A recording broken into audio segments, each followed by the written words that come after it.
Good evening and welcome to the second lecture of coordination chemistry.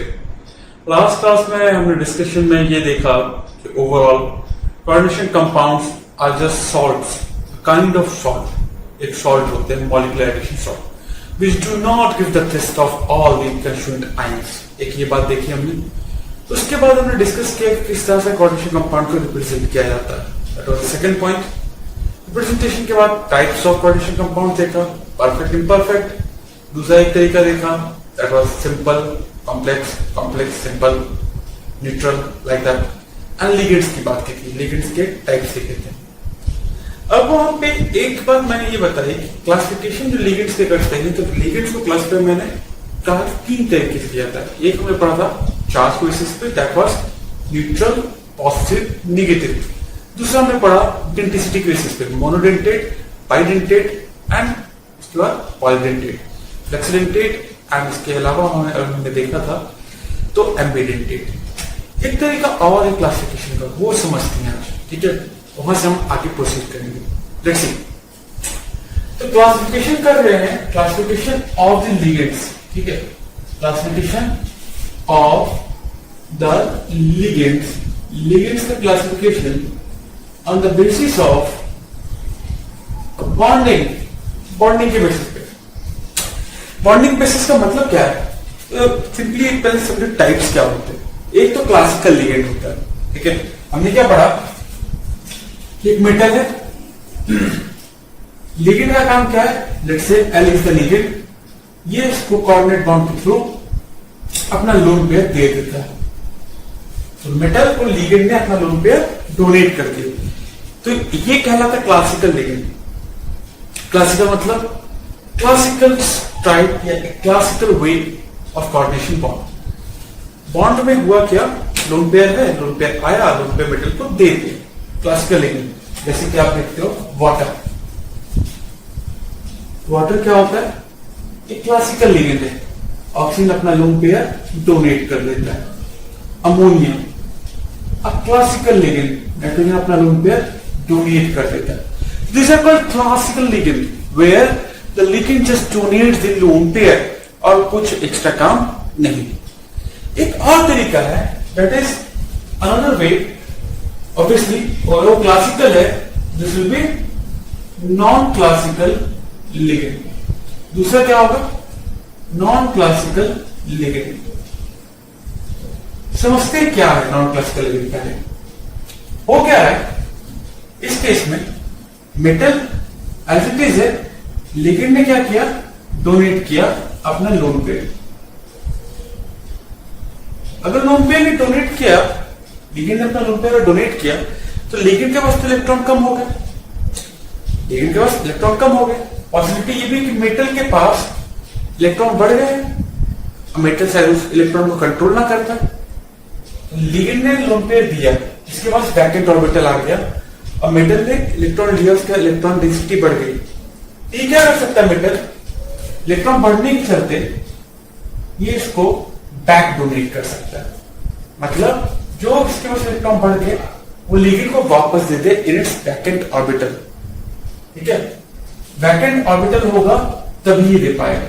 तो ligand के पास अगर vacant orbital है तो मेटल अपना जो इलेक्ट्रॉन बढ़ गया वो लोन पेयर लिगेंड को वापस कर देगा.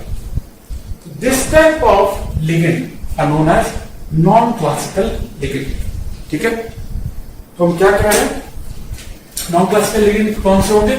Ligands which accepts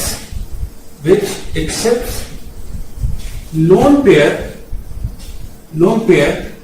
from metal through back donation after coordinate bond.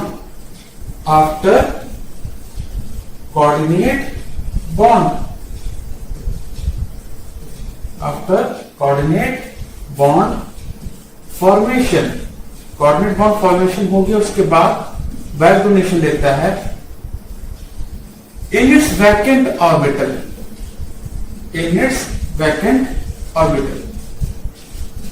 Vacant orbital होना चाहिए। अब यहाँ पे एक बात समझ में आना, आपको ये सोचना होगा वैकेंट ऑर्बिटल क्या हो सकता है। तो वैकेंट ऑर्बिटल में अगर देखा जाए तो ओवरऑल दो तरीके की हो सकती है। देखो आपके नॉन क्लासिकल लिगेंड को इस तरह से क्लासिफाई कर रहा हूं। पहला टाइप क्या है, आपके पास नॉन क्लासिकल लिगेंड के भी दो टाइप हो सकते हैं। लिगेंड है, लिगेंड ने लोन पेयर दिया थ्रू सिग्मा बॉन्ड, मतलब सिग्मा बॉन्ड के थ्रू लोन पेयर डोनेट किया। मेटल जब पास इलेक्ट्रॉन तो बढ़ गया, बैक डोनेट करेगा तो सिग्मा बॉन्ड तो हो नहीं सकता। क्यों? पहला बॉन्ड ही सिग्मा बॉन्ड होता है, दूसरा बॉन्ड तो हमेशा पाई बॉन्ड। ये पॉसिबिलिटी बन गई, ये टाइप है। तो इसका एग्जांपल क्या हो सकता है?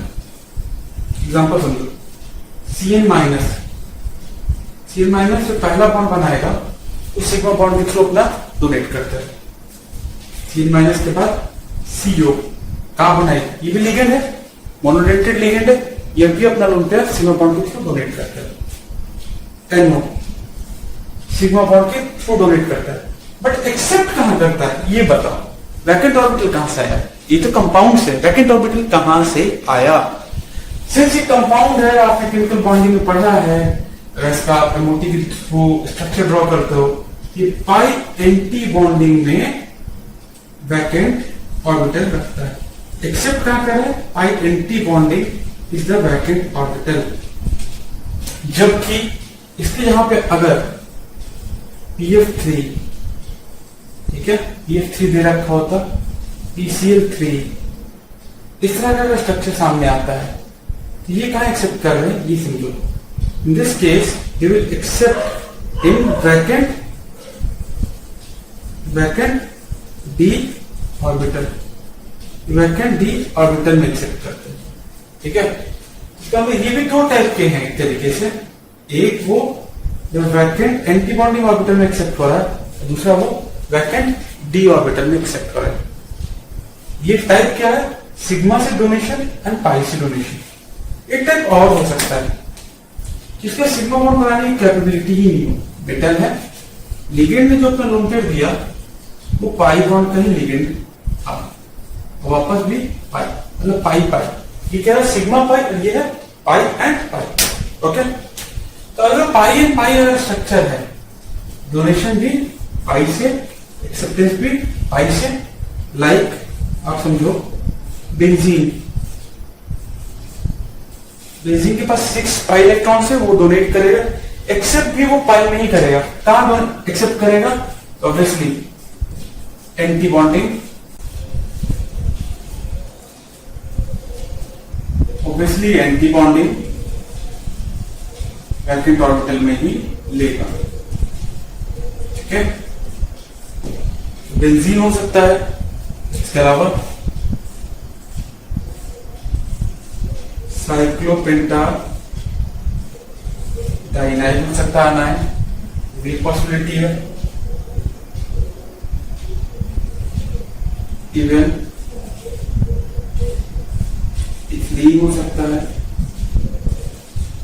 पॉसिबिलिटी ये है कि आपका पाई इलेक्ट्रॉन क्लाउड अपने डोनेट कर रहा होगा, पाई इलेक्ट्रॉन में से ही आपने एंटी बॉन्डिंग में एक्सेप्ट कर रहा होगा। This is overall your non classical ligand. अब ये जो फिनोमेना हो रहा है, ये जो फिनोमेना था कि आपके पास नॉन क्लासिकल लिगेंड ने क्या किया, पहले डोनेट किया लोन पेयर को और वापस एक्सेप्ट किया। दिस फिनोमेना या this type of bond is known as synergic bond. This phenomena या this bond is known as synergic bond and you can say synergic bonding। जैसे बैक बॉन्डिंग था, वहां पे जब बात करते हैं, अगर डी ऑर्बिटल इन्वॉल्व है, वहां पे बात करते हैं तो उसको सिनर्जिक बॉन्डिंग कहते हैं। What is synergic bonding? It is a phenomena in which ligand donates its lone pair to the metal vacant orbital and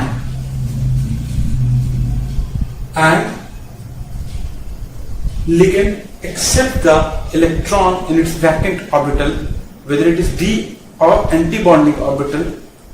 Okay, so back donation is known as synergic bonding. It's known as synergic bonding. तो दो तरह के ligand सामने है, एक तो classical था, classical type का दिख रहा था, नॉन क्लासिकल एक्सेप्ट कर रहा था। आप इसको लिखो एक बार, फिर थोड़ा और बात करते इस पर।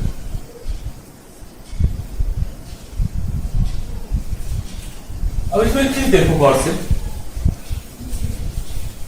लेट्स से आपके पास जो मेटल है, आपके पास जो मेटल है एम, और जो लिगेंड लिया मैंने वो कार्बोनाइल ले लिया, ठीक है। कार्बोनाइल ने डोनेशन किया, ओके, डोनेशन किया। बैक डोनेशन भी कर सकता है, ठीक है। कार्बोनाइल ने डोनेशन किया सिग्मा बॉन्ड के थ्रू, बैक डोनेशन किया पाई बॉन्ड के थ्रू। तो इसके चलते, इस सिनर्जिक बॉन्डिंग के चलते होगा क्या, ये यहां समझो। इस केस में क्या होगा, बॉन्ड लेंथ, अब ये सिंगल बॉन्ड नहीं है, डबल बॉन्ड आ गया, तो बॉन्ड लेंथ क्या होगी, घट जाएगी ना। दो बॉन्ड बन जाएंगे तो क्लोज आ जाएंगे, आपको पता है double bond are shorter in comparison to the single bond, bond length घट जाती है।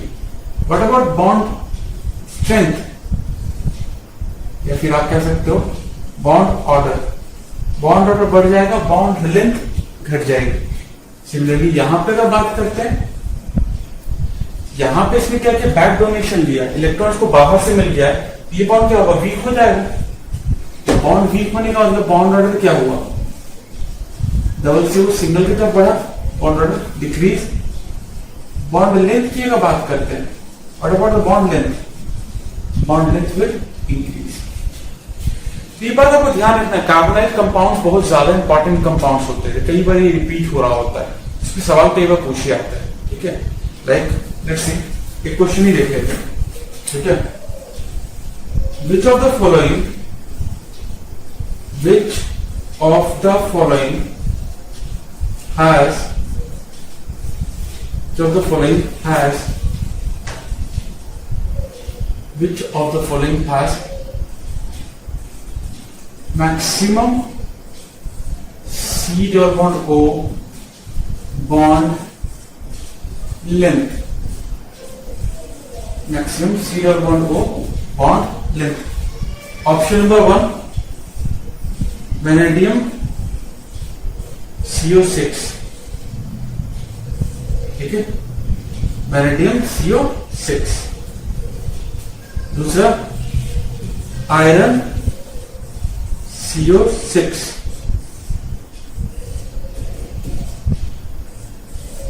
फिर क्रोमियम CO6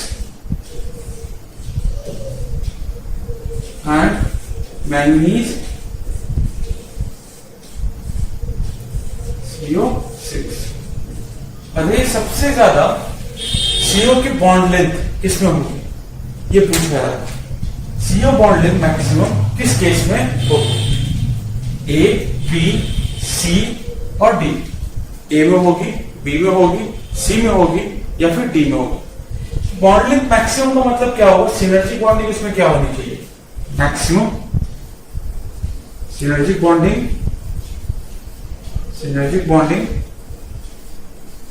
भी मैक्सिमम की directly proportional to C double bond O bond length, C double bond length के डायरेक्टली प्रोपोर्शनल होना चाहिए।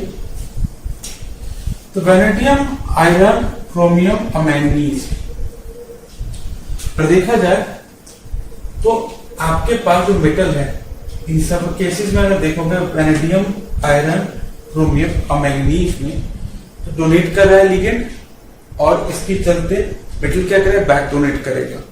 तो जिसका जेड इफेक्टिव की अगर बात करते हैं, ठीक है, इस पे जेड इफेक्टिव कम होगा, वो आसानी से बैक डोनेट कर सकता है, ठीक है।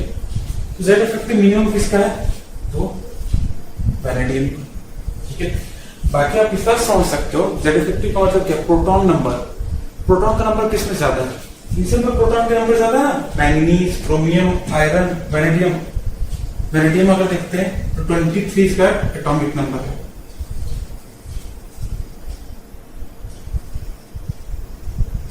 Standing titanium, vanadium, chromium, manganese, iron. 36,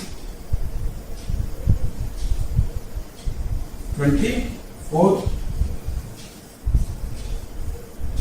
25। Number of proton सब में बढ़ रहे हैं, तो प्रोटॉन बढ़ रहे हैं तो इलेक्ट्रॉन को स्ट्रांगली बाउंड करके रखेगा, बाउंड करके स्ट्रांग रखेगा तो डोनेट कम करेगा, डोनेट कम करेगा बॉन्ड लेंथ क्या होगी, कम, क्योंकि सिनर्जिक बॉन्डिंग कम। तो इस टाइप के क्वेश्चन पूछे जा सकते हैं, कोई बात समझना होगा। इस केस में हुआ क्या, हम ये देख रहे हैं कि किसके पास नंबर ऑफ प्रोटॉन कम है, जेड इफेक्टिव किसका कम है, ठीक है, इसलिए वैनिटी आंसर होगा। ये प्रीवियसली क्वेश्चन था ग्रेड क्लास का, ठीक है। इस टाइप से क्वेश्चन बिल्ड किया जा सकता है। सिनर्जिक बॉन्डिंग समझनी है, ये आपको बॉन्ड लेंथ बॉन्ड ऑर्डर का केस समझना है, जेड इफेक्टिव का रिलेशन समझना है। ओके ओके, आई थिंक ये बात तो क्लियर होगी। एक और क्वेश्चन देखते हैं।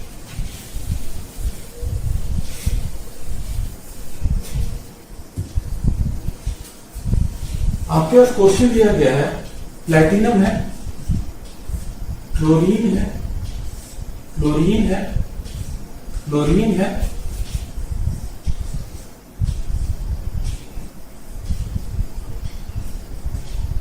तीन क्लोरीन है और एक इथिलीन है, ठीक है, तीन क्लोरीन और एक आपके पास दे रखा है इथिलीन। ये केस आपके पास सामने बन के रहे। ये जो कंपाउंड है आपके पास,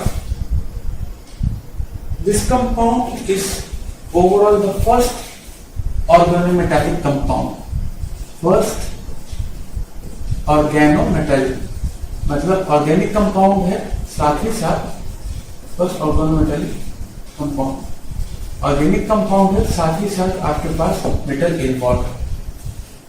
सबसे पहले डिस्कवर किया गया था, what was the name, this is known as Zeise salt, Zeise salt. इस पे क्वेश्चन पूछ रहा हूं, चार्ज को बैलेंस कर देता हूं, यहां पर K+S आएगा, ठीक है, 3 Cl है, प्लैटिनम में +2 चार्ज है, तो -1 +1 बैलेंस हो गया। न्यूट्रल होना चाहिए सॉल्ट। सवाल क्या पूछा गया जी सॉल्ट में, सवाल कुछ इस तरह से है, लेट्स से ये जो बॉन्ड लेंथ है x है, this bond length is s, this bond length is t, what is the relation between x, s and t, क्या रिलेशन होगा। तो समझो, ये इथिलीन जब आएगा तो इथिलीन क्या करेगा, इलेक्ट्रॉन देगा, बट अपने पाई इलेक्ट्रॉन्स को डोनेट करेगा। ये 3 क्लोरीन के आपके पास जब डोनेशन कर रहे हैं तो सिग्मा इलेक्ट्रॉन्स को डोनेट कर रहे हैं। ये इथिलीन के साथ 6 एटम्स इन्वॉल्व है, तो 6 एटम्स के चलते रिपल्शन बहुत ज्यादा होगा। अगर ये रिपल्शन क्रिएट करेंगे तो ये बॉन्ड क्या होगा, ये क्लोरीन थोड़ा सा दूर चला जाएगा, ठीक है। एक्स का जो बॉन्ड लेंथ होगा, दूर जाने का मतलब बॉन्ड लेंथ ज्यादा होगी in comparison to S and T. इन दोनों तो लगभग सेम डिस्टेंस पे, 3 डायमेंशन में दोनों सेम डिस्टेंस पे, this will be almost equal. X का बॉन्ड लेंथ ज्यादा होता है, ये बॉन्ड लेंथ का रिलेशन है। अलग अलग कैसे बना के दे सकता था कि x less than s less than t, फिर x greater than s greater than t, x greater than s s is less than t, ठीक है, ये रिलेशन ट्रू है, ठीक है। इस इफेक्ट को हम कहते हैं, this is known as trans effect. Zeise salt में ट्रांस इफेक्ट देखा जाता है, जिसके चलते जिसके ट्रांस पे एटम लगाइए, ट्रांस है ना, इथिलीन के ट्रांस पे दिया, ट्रांस पे जो एटम होता है उसकी बॉन्ड लेंथ क्या होती है, बढ़ जाती है। This are the good question that can be form, ठीक है।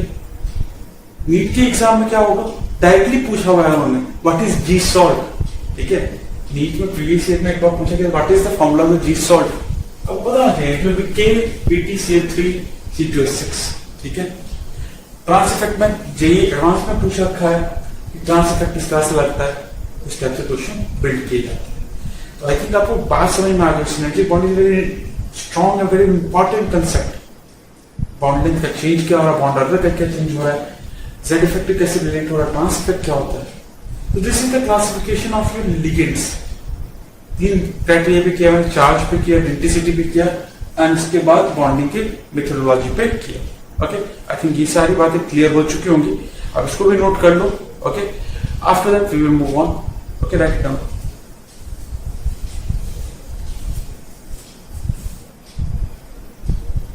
Synergic bonding एक दूसरा और नया कंसेप्ट देखते हैं. Concept is coordination number. इसको यूज किया जाता है कोऑर्डिनेशन कंपाउंड में कई बार. ठीक है, we have to look at this. कई बार इसको यूज करते हैं. पहले डिफाइन करते हैं होता क्या है. कोऑर्डिनेशन नंबर डिफाइन इस तरह किया जाता है. It is nothing but number of lone pairs, number of lone pairs donated by ligand to the metal. आपका जो लिगेंड है मेटल को कितना लोन पेयर डोनेट करता है, इसी को कहा जाता है कोऑर्डिनेशन नंबर. ठीक है, lone pair donation to metal. कौन से बॉन्ड के through obviously coordinate bond, through coordinate bond. Like मान लो एग्जांपल देखते हैं. NiCO4 ये दे रखा है. NiCO4 नंबर ऑफ लिगेंड्स कितने हैं? नंबर ऑफ लिगेंड्स कितने दे रखे हैं? Number of ligands are 4. ठीक है, कोऑर्डिनेशन नंबर क्या है? कोऑर्डिनेशन नंबर ये भी कितना होगा? It will B also 4. 4 ligand, एक लिगेंड क्या करता है? एक लोन पेयर देता है इस केस में, तो 4. इसके यहां अगर देखता हूं निकल इथिलीन डायमीन लेडियम है. ठीक है, इथिलीन डायमीन लेडियम है. इस केस में पूछा यार आपसे तो नंबर ऑफ लिगेंड कितने हैं? नंबर ऑफ लिगेंड तो 3 है, बट इथिलीन डायमीन एक बाइडेंटेड लिगेंड है. तो 3 into 2 कितने लोन पेयर दे सकता है? 3 into 2 is 6. और ऐसे नंबर चेंज करके सिमिलरली का मैं कहता हूं, आपको याद होगा NiDMG चॉइस मैंने कहा था बहुत इंपॉर्टेंट लिगेंड है. कलर भी बताया था. कलर वाज रोजी रेड पीपीटी. कितने लिगेंड है? 2. Coordination number 4. बाइडेंटेड लिगेंड है इसलिए. अगर मैं कहता हूं इस केस में आपके पास दे रखा है से EDTA अगर दे दिया इथिलीन डायमीन टेट्राएसीटेट. ठीक है, इथिलीन डायमीन टेट्राएसीटेट ये आपके पास दिया गया. लिगेंड एक है लेकिन कितने लोन पेयर देता है? हेक्सालिंक्ड था, तो coordination number will be 6. Okay, तो इस तरह से क्या कर सकते हैं, आपके पास बात कर सकते हैं. तो एक एग्जांपल और ले लेता हूं मैं. Fe ऑक्सीलेटो 3 + 2. ठीक है, -2. सो -2 -4 3 लिगेंड है एंड कोऑर्डिनेशन नंबर 6 बाइडेंटेड. तो याद रखना होगा, आपको समझना होगा कि कोऑर्डिनेशन नंबर सिर्फ लोन पेयर की बात कर रहे हैं. बाइडेंटेड है 2 से मल्टीप्लाई, हेक्साडेंटेड 6 से मल्टीप्लाई, बाइडेंटेड है तो 2 से मल्टीप्लाई. कई बार कंसेप्ट को यूज किया था इसलिए मैंने ये बात बता दी. आई थिंक कोऑर्डिनेशन नंबर तो क्लियर हो गया होगा. इसी के साथ एक छोटा टॉपिक और है, इसको लिखो आप. छोटा सा टॉपिक क्या है वो आप समझो.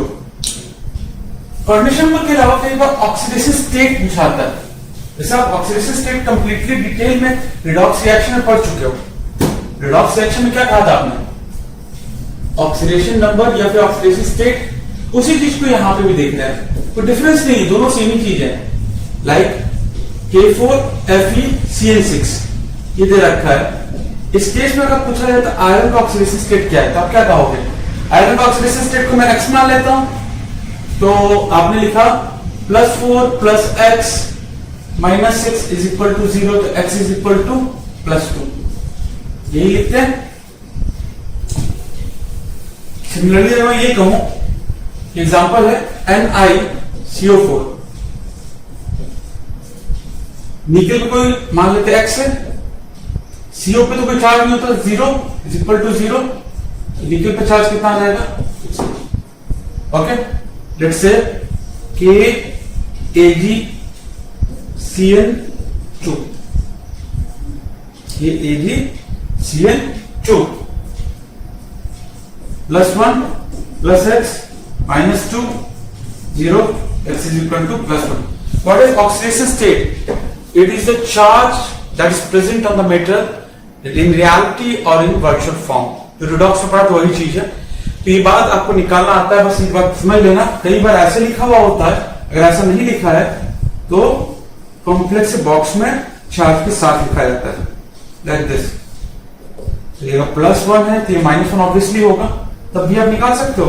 तो मैं क्या लिखता था, x मान लिया सिल्वर का, -2 साइनाइड का इज इक्वल टू 0, तो यहाँ पे -1 हो जाता है। x is equal to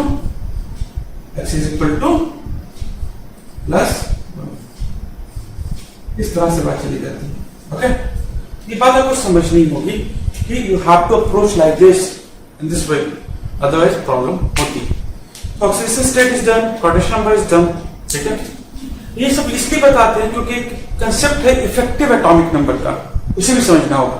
I think note कर ले, इसे लिखते हैं उसे। Let's see effective atomic number. Concept को डेवलप किया गया था एक्चुअली एटॉमिक नंबर को ही डिफाइन करने के लिए।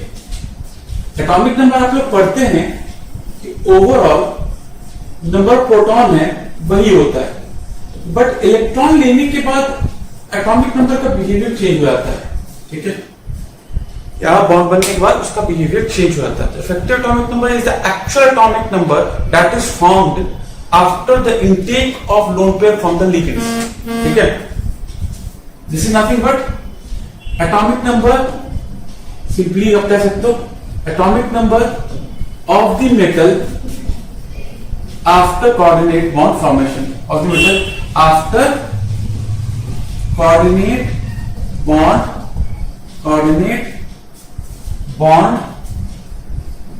formation, coordinate bond बन गया, उसके बाद की कहानी है ये। आई थिंक ये बात भी समझ में आ जाएगी। coordinate bond बनने के बाद एटॉमिक नंबर क्या, उसकी बात कर रहे हैं, इफेक्टिव एटॉमिक नंबर। ओके, तो कैसे निकालोगे इफेक्टिव एटॉमिक नंबर? शॉर्ट में EAN कहा जाता है, ठीक है। EAN, it is nothing but Z, ये क्या है, atomic number. Z minus oxidation state, Z minus oxidation state plus 2 into coordination number. 2 क्यों? Number of electrons, lone pair में 2 इलेक्ट्रॉन होते हैं, तो ऑब्वियसली 2 से मल्टीप्लाई करना होगा। ओके, बात समझ में आ गई होगी आपको। Let's say take the example NiCO4, क्या लिखोगे? एक बात ध्यान रखिएगा, 3D सीरीज में जितने भी एलिमेंट्स है, scandium, titanium, let's write it out, scandium, titanium, vanadium, chromium, manganese, iron, cobalt, nickel, copper, zinc. आप लोगों ने आई थिंक किसी ट्रिक से याद किया हो, किसी निमोनिक से याद किया हो, कुछ भी किया हो, बट 30 तक कभी भी गलती नहीं होनी चाहिए। एटॉमिक नंबर याद होना चाहिए। जब भी मैं बोलूं तो तुरंत आप याद रखेंगे 21 to 30। यह बहुत इंपॉर्टेंट है, अदरवाइज आपको तकलीफ होगी। ज्यादा नहीं है, 2-3 बार उसको बस बोलोगे ना तो याद हो जाती है, ठीक है। तो निकेल कहां पे आ रहा है देखो, scandium, titanium, vanadium, chromium, manganese, iron, cobalt, nickel, 28 पे है, लिख दो। इसका इफेक्टिव एटॉमिक नंबर मुझे निकालना है, EAN। क्या लिखोगे? It will B 28। Oxidation state बताओ, अब मैंने निकालना सिखाया ही था, निकालिएगा। इस केस में कितना आया था? It was 0। कंडीशन नंबर 4 है, monodentate ligand into 2, value is 36। I think clear हो जाएगा ये। कोई और पेज लेते हैं, K4FeCN6, क्या लिखोगे? EAN। आयरन कितना होता है? It will B 26। चार्ज निकाल लीजिए, ऑक्सीडेशन स्टेट +2 आता है, माइनस के साथ plus minus minus plus 6 into 2 कितना आ गया? 12 and this K4Fe6 is 36। 6 okay 24 sorry this is 36 आ जाएगा। सिमिलरली अगर मैं चाहूं तो ये लिख सकता हूं कि 2 Zn Cn 4 जिंक का अगर देखा जाए एटॉमिक नंबर कितना होता है, आई थिंक याद ही होगा आपको 30 -2 + 4 × 2 R6 36 इस तरह से आ गया, कोई दिक्कत नहीं होनी चाहिए। K Cu Cl let's say 4 2 ले लेते हैं। Effective atomic number copper is 29, charge कितना है +2 माइनस के साथ -2, 4 क्लोरीन है, 4 क्लोरीन का मतलब +4 × 2 6 दिस विल बी 30। तो ये आपने इफेक्टिव एटॉमिक नंबर निकालना सीख लिया इस केस में। आई थिंक कोई इशू नहीं हो रहा होगा, बस फॉर्मूला याद रखिएगा Z - OS + 2 × C। ओके, एक बार इसको लिख लेते हैं, स्क्रीन थोड़ा सा और आगे बढ़ेंगे, एक रूल है वो समझेंगे। Please right it down.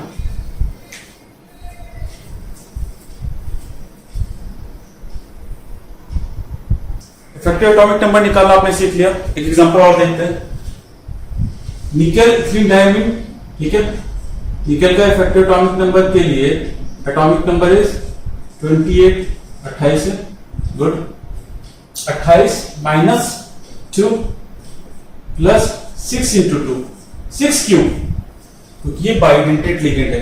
Coordination number आपको देखो तो 3 × 2 6 और 6 × 2 सॉल्व कीजिएगा, 26 + 12 दिस विल बी 30, ये आ जाएगा। This is the EAN effective atomic number, ये निकल के आ गया। अब बात को समझो, सर्टेन टाइम कंफ्यूजन होता है, उसके लिए कंसेप्ट है। हमारी फीस वापस आ रहा है, एक कंसेप्ट है, बाय द वे एक नोट पॉइंट है, वो समझे। Certain times ligands don't have donor atom, still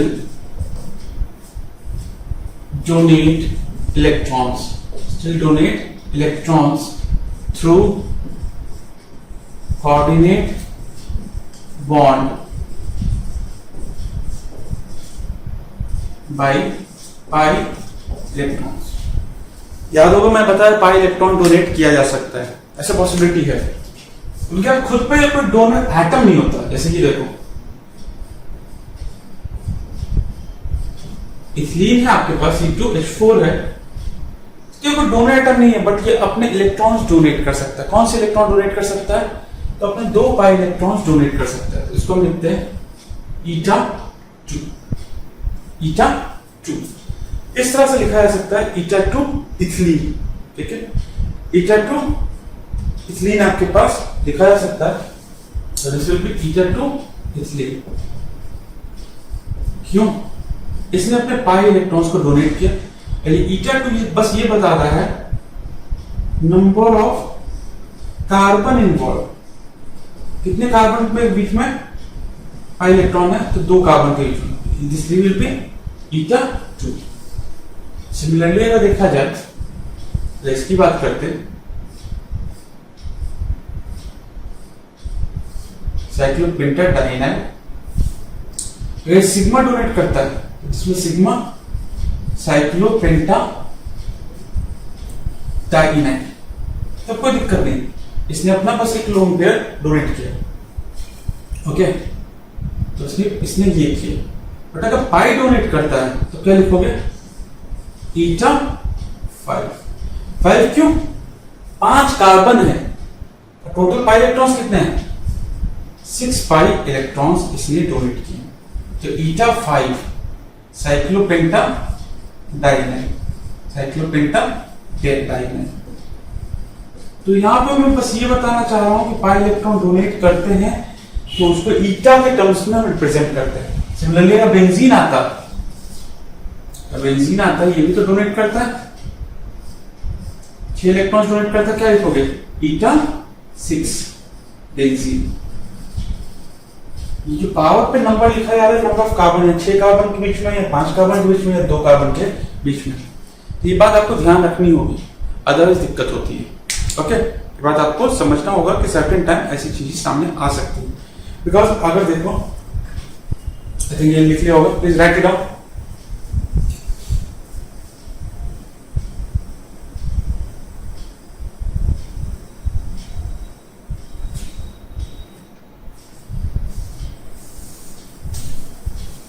क्यों दिक्कत होती है? मान लो आपके पास एक कंपाउंड दिया गया है, one of the most important compound, उसका नाम है ferrocene. This is the compound, iron है +2,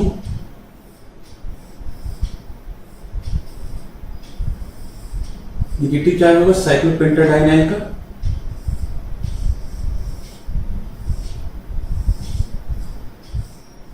इस तरह से दिया हुआ। इसका पूछा जाए इफेक्टिव एटॉमिक नंबर होता, क्या लिखोगे? EN के लिए Z तो पता है, आयरन का कितना लिखोगे? 26। ऑक्सीडेशन स्टेट ये माइनस है, ये +2 है, तो आयरन की बात करें इफेक्टिव एटॉमिक नंबर तो सिंगल आइटम पर निकालते हैं, -2 प्लस कोऑर्डिनेशन नंबर क्या लिखोगे? साइक्लोपेंटाडाइनाइन है, बेंजीन से देखो, बेंजीन यहाँ पे जो रिंग बनाई है ना मैंने, वहां से डोनेशन किया, तो कोऑर्डिनेशन नंबर कितना होगा? कोऑर्डिनेशन नंबर को समझने की कोशिश करें, 3 होगा, क्योंकि 3 लोन पेयर एक तरीके से है, 3 पाई इलेक्ट्रॉन से, टोटल इलेक्ट्रॉन्स कितने दे रहे हैं? 3 × 2 6, और यहां पे नीचे से भी दे रहे, तो ये क्या होगा? 3 × 2 × 2, ये 2 रिंग है, 3 × 2 × 2, ये 6 × 2, ऐसे लिख सकते हैं 26 - 2 + 6 × 2, आंसर इज 36। अपोजिट क्यों बना? अपोजिट इसलिए बनते हैं ड्यू टू रिपल्शन। रिपल्शन को अवॉइड करने के लिए थोड़ा अपोजिट डायरेक्शन में रहते हैं। इस टाइप के कंपाउंड जहां पे 2 साइक्लिक रिंग अप और डाउन होती है और सेंट्रल एटम बीच में होता है, this type of compound are known as sandwich compounds. These are sandwich compounds, तो सैंडविच कंपाउंड्स कहा जाता है। ऐसे की बात तो क्लियर हो गई होगी। वैसे हम इसका भी निकाल सकते हैं, क्रोमियम C5 H5 2, ठीक है। इसका भी EN आपसे पूछा जा सकता है, what is the effective atomic number for this, आप निकाल लोगे। आई थिंक इसमें कोई दिक्कत आपको नहीं होगी। ओके,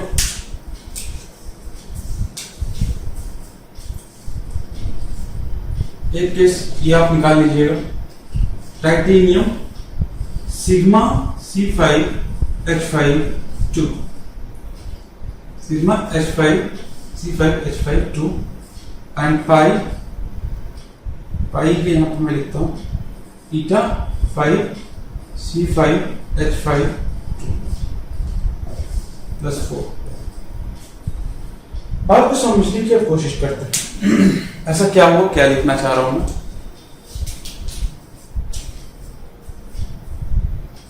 आपका टाइटेनियम दिया है C5 H5, यहां पे क्या हो रहा है, कोऑर्डिनेशन नंबर कितना होगा इसका? कोऑर्डिनेशन नंबर ये अपने पाई इलेक्ट्रॉन्स को डोनेट कर रहा है, ठीक है, पाई इलेक्ट्रॉन्स आर डोनेटेड, ये क्या कर रहा है? बस सिग्मा इलेक्ट्रॉन्स डोनेट कर रहा है, तो टोटल 6 इलेक्ट्रॉन्स डोनेट कर रहा है, ये कितना करेगा? टोटल अपने 2 इलेक्ट्रॉन्स डोनेट करेगा। ओके, तो इस तरह से आपके पास काम सामने ही ऐसा केस बन के आ जाएगा, यहाँ पे -2 - 4 एंड दिस इज टाइटेनियम, ये हमने ले लिया। इसका भी आप क्या कर सकते हैं, EAN निकाल सकते हैं। EN क्या लिखोगे? स्कैंडियम टाइटेनियम 22, चार्ज की बात करते हैं, x -2 -2 -4 एंड +4 0 0 आएगा ना, दिक्कत है देख लो, ऐसे लिखोगे x -2 -2 is equal to +4, okay, -2 plus sorry this will be 8 आ जाएगा, ये क्या माइनस ही रखते हैं, -4 0 लेते हैं, 22 माइनस 0। नंबर ऑफ इलेक्ट्रॉन्स कितने हैं, दो नहीं, कोऑर्डिनेशन नंबर के बेसिस पे देखते हैं, दोनों का अलग लेते तो सिग्मा वाले का कितना होगा, तो ये लोन पेयर दे रहा है, दो ही ऐसे हैं, 2 × 2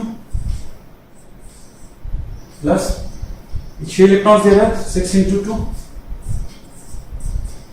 डायरेक्ट लिख रहा हूं, मुझे बस यहाँ पे number of lone pair check करने हैं, तो ये हो जाएगा 4 और 12, 4 12 16, this will be 30। इस तरह से आपको लिखा जा सकता है, ये बात आपको समझना होगा, सेकंड टर्म ऐसा हो सकता है। आई थिंक इसका भी आपने कर ही दिया होगा, scandium titanium vanadium chromium, scandium titanium vanadium chromium 24 -2 and C5H5 लिया मैंने, लेट्स से η5 अगर लिख दिया तो क्या होगा, 6 × 2 10 12 12 plus 10 10, this will be 34 okay. तो इस तरह से निकाल लेते हैं। तो इफेक्टिव एटॉमिक नंबर के लिए चीजें यूज करते हैं, फॉर्मूला बस वही Z - OS + 2 × कोऑर्डिनेशन नंबर। इतनी बात ध्यान ये रखनी है कि कई बार जब लिखते हैं तो आपके पास साइक्लिक रिंग आ सकती है, साइक्लिक रिंग में सैंडविच कंपाउंड सामने आ सकते हैं, ठीक है। मैंने कहा था कि इसके बाद हम लोग एक रूल पढ़ने वाले हैं, उस रूल को कहते हैं Sidgwick rule. Board point of view से, नीट पॉइंट ऑफ व्यू से बहुत इंपॉर्टेंट है। What is Sidgwick rule? Sidgwick rule बस ये कहता है कि जब भी effective atomic number nearest inner gas configuration को आ जाए, when EAN is equal to nearest inert gas atomic number, there will be more stability। Sidgwick एक साइंटिस्ट थे, उन्होंने ये बात बता दी थी कि ऐसा हो सकता है, ऑब्जर्वेशन था, बट एक्चुअल क्राइटेरिया तो ये होता नहीं है, बट उन्होंने उस समय ये बात कही, तो हम ये मान सकते हैं। कई बार अभी डिफाइन करने को पूछा था व्हाट इज सिडविक रूल, इसलिए आप देखोगे तो मैक्सिमम टाइम जब हम EN निकाल रहे थे, EN आ क्या रहा था, लाइक NiCO4, EN कितना आया था, तो 36, ठीक। 36 किसका होता है, हीलियम नियॉन, ठीक है, आर्गन क्रिप्टॉन, क्रिप्टॉन का भी इतना ही होता है, तो क्या होगा, स्टेबल, ठीक है, बस सामने आ जाती है। सिमिलरली अगर हम देखते हैं किसी भी एलिमेंट की बात कर सकते हैं जिसका EN क्या हो जाए, नियरेस्ट के क्लोज आ जाए। इसमें एक एक्सेप्शन है, वो ध्यान रखना होगा, तो मैंने कहा ये तो जनरल ओवरव्यू था ना, तो एक्सेप्शन नहीं में रखना पड़ेगा। K3FeCN6 एंड K4FeCN6 यहां निकालो तो क्या होगा, 26 - 3 + 12, this will be 35, this will be 26 - 2 + 12 36। Stable क्या लगता है, ये होना चाहिए, बट एक्चुअल स्टेबिलिटी ये होती है, इसलिए मैंने इसको एक्सेप्शन में रखा। क्यों? क्योंकि सिडविक ने तो एक्सपेरिमेंट करके ऑब्जर्वेशन देखा, ऑब्जर्वेशन बेसिस पे थ्योरी बताती, बट एक्चुअली कोई भी स्टेबिलिटी कैसे डिफाइन होती है, एनर्जी बेसिस पे। ये मैं डिफाइन करता हूं क्रिस्टल फील्ड स्प्लिटिंग एनर्जी की बेसिस पे। क्रिस्टल फील्ड स्प्लिटिंग एनर्जी क्या क्राइटेरिया होता है, ये हम आगे पढ़ेंगे, इसलिए अभी हम बस इसको एक्सेप्शन में मैंने लिख दिया। I will give the explanation of this too, ये भी मैं बताऊंगा। अभी ये बात हमेशा नहीं सिर्फ बिल्कुल ट्रू होता है, ये बताने के लिए मैंने ऐसा लिखा है। अच्छा सवाल क्या बन सकता है आपके एम्स के एग्जाम में या फिर जेईई एडवांस में पूछा है, कैसा अच्छा सवाल बनेगा? Question can be form like this, which of the following